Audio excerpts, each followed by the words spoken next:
WrestleMania 21 was titled WrestleMania Goes Hollywood and took place on April 3rd, 2005 at the Staples Center in Los Angeles, California. WrestleMania 21 was the first WrestleMania to ever be held at the Staples Center, but was the fifth to take place in the greater Los Angeles area once you count WrestleManias 2, 7, 12, and 2000. With the Staples Center being mainly a basketball arena with a capacity of around 20,000 people, needless to say, the event sold out quickly. It's crazy to think that this is only a fraction of the amount of WrestleMania tickets that are sold annually, especially this year, leading into WrestleMania 39 in Los Angeles once again. This was an interesting time for WWE because this was the tail end of what most people know as the Ruthless Aggression era, and was right before we went head on into the PG era of WWE, so this show kind of falls in the middle somewhere. Even though the main events would see them catapulting their two biggest stars of that Ruthless Aggression era in Batista and John Cena into unknown heights at that point by becoming world champions, WWE really played up this return to Los Angeles by producing a series of parody movie trailers, and most of these are pretty entertaining as we got parodies of Forrest Gump, Basic Instinct, Braveheart, A Few Good Men, Dirty Harry, When Harry Met Sally, Taxi Driver, Gladiator, and so on. Reports that many celebrity guests were in attendance for WrestleMania 21, including, but I'm not sure limited to, Adam Sandler, David Arquette, Rob Schneider, Matt Groening, Rick Rubin, and even Macaulay Culkin. Anyway, getting back to the show itself, this show was built around two main events that were both set up as pretty much classic passing of the torch matches. WWE was in a brand split at the time, so we had separate rosters for both SmackDown and Raw. It seems like back then they actually stuck to it a little bit better than they do nowadays, but I digress. On the Raw side, you had Triple H defending against Batista, and on the SmackDown side, you had John Bradshaw Layfield defending against John Cena. The Raw main event, you could say, had been building for a good 2 or 3 years since the formation of the Evolution stable with both Triple H and Batista. Of course, cracks were first laid in the foundation of the stable when Randy Orton won the World Heavyweight Championship at SummerSlam 2004, prompting Evolution to turn on him. Long story short, by the end of that year, Triple H ended up with the World Heavyweight Championship again. This set up Batista winning the Royal Rumble, and much to Triple H's chagrin, instead of choosing the SmackDown champion to go after the WWE Championship, Batista instead chose Triple H, therefore effectively splitting up Evolution and creating a conflict to be settled at WrestleMania 21.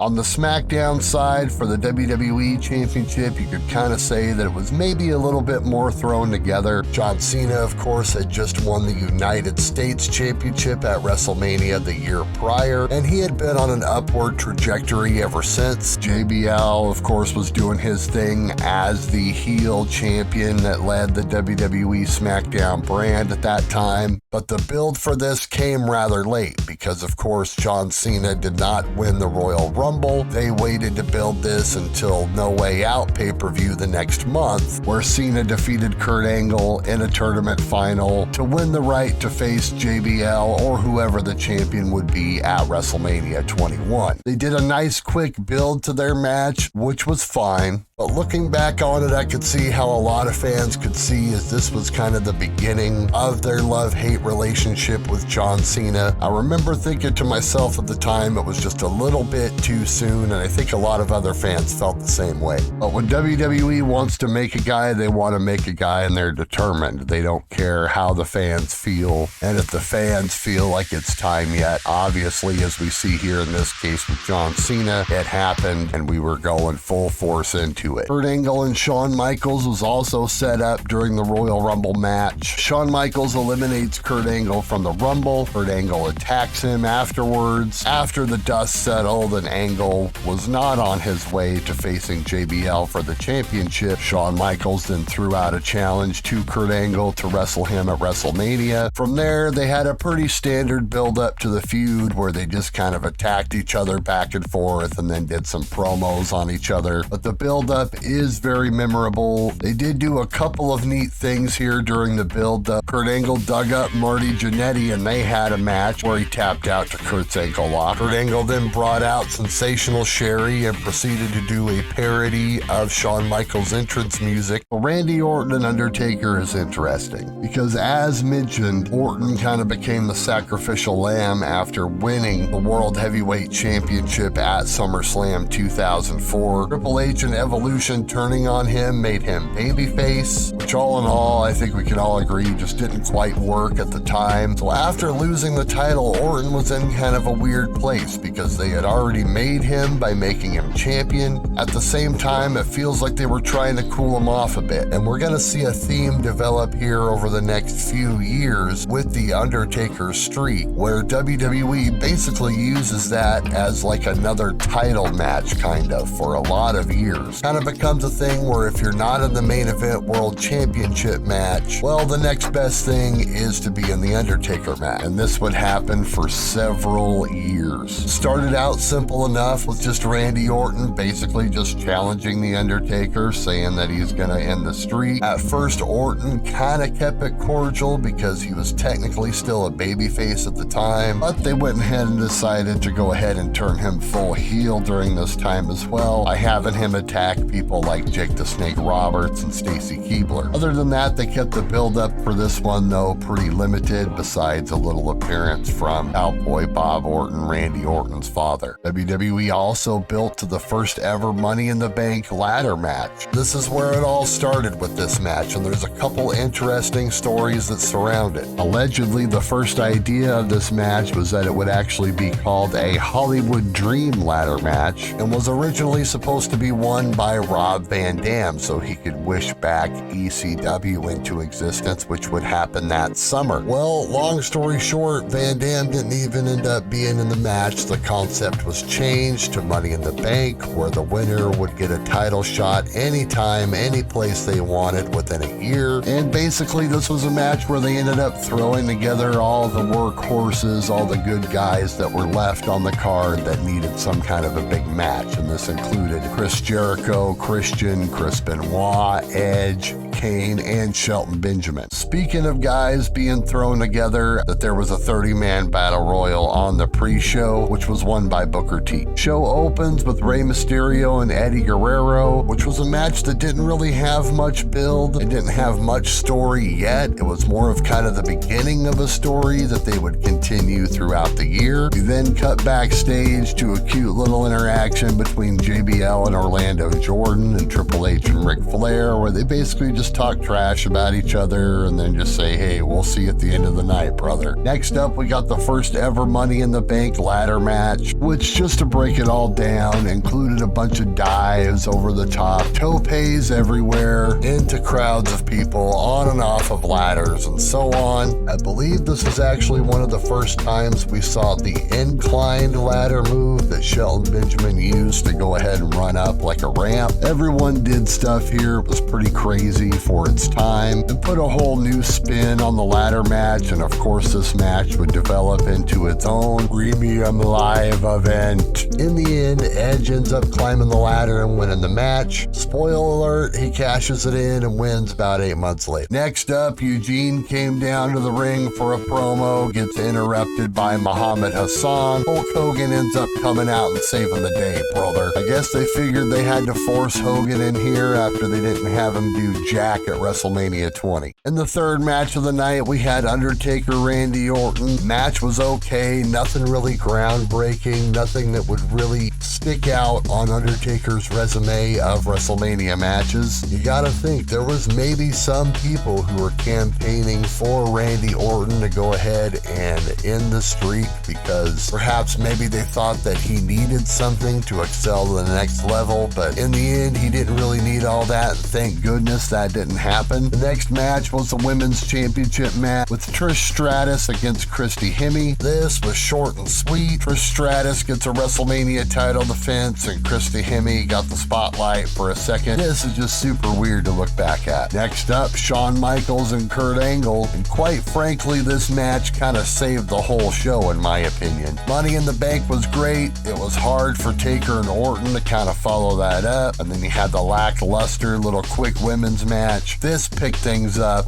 right off the bat once again. It was one of those matches that's so good you don't even really care who wins. In the end, Kurt Angle would win with the ankle lock, but Shawn Michaels still gets a standing ovation from the crowd even after it's over. A win-win here for everybody involved. We then had a Piper's Pit segment, which ended up with Stone Cold Steve Austin giving Piper a stunner as well as Carlito. Pretty much another way to get a few guys out there. Next up, we had Big Show versus Akebono in a sumo match. The sumo legend Akebono wins, of course. I don't know why this match is on here. I think it was just kind of one of those things to make Vince McMahon laugh backstage for a minute. I don't know. What do you think? Then we get John Cena versus JBL for the WWE Championship. This was a classic old school match as JBL was just a dominating heel through most of the match. Cena makes a big comeback, hits the FU, or excuse me, the attitude adjustment as we have to call it nowadays. Yes, at one point the finishing move was called FU, or Foo maybe. Cena wins the title, and this is effectively the beginning of the Cena era. Whether we liked it or not, it was here and it was here to stay. Then we got Triple H versus Batista. Triple H was played out to the ring by Motorhead, Batista wasn't. And they had a back and forth type of match that actually was kind of really slow and plodding at points. In the end though, Batista hits a Batista bomb to win the match and the World Heavyweight Championship from his former mentor Triple H, and effectively beginning what would be the Batista era, right? Overall, I get the impression that this is thought of by a lot of fans as a pretty dang good WrestleMania, because when you're just thinking about it, it seems really awesome on the surface. I mean, Batista wins the title for the first time. Cena wins the title for the first time. Then he had Shawn Michaels and Kurt Angle, which was an all-time classic everyone remembers. Then you also kind of look down the card and you say, okay, well, you know, Undertaker, Orton, that seems like it would have been okay. Mysterio, Eddie Guerrero, of course, is always okay. Overall, I would agree that if you look back on it, this is a very historic WrestleMania for all those things. The start of two careers, the innovation of a gimmick match, which would be used still to this day here as we stand almost 20 years later as I'm doing this video. Streak, which is always timeless. WrestleMania 21 really was the birth and the spawning of so many things that we would come to love in WWE over the next decade or more. And that's the story of WrestleMania 21. I want to thank you very much for joining me here. Let me know your thoughts about the show down in the comments. Did you watch it live? How do you feel about it today? What was your favorite match, etc., etc.? On your way out, please leave a like on the video, and if you're really cool, you can hit the subscribe button. Until next time, we see you right here on Pro Wrestling Planet.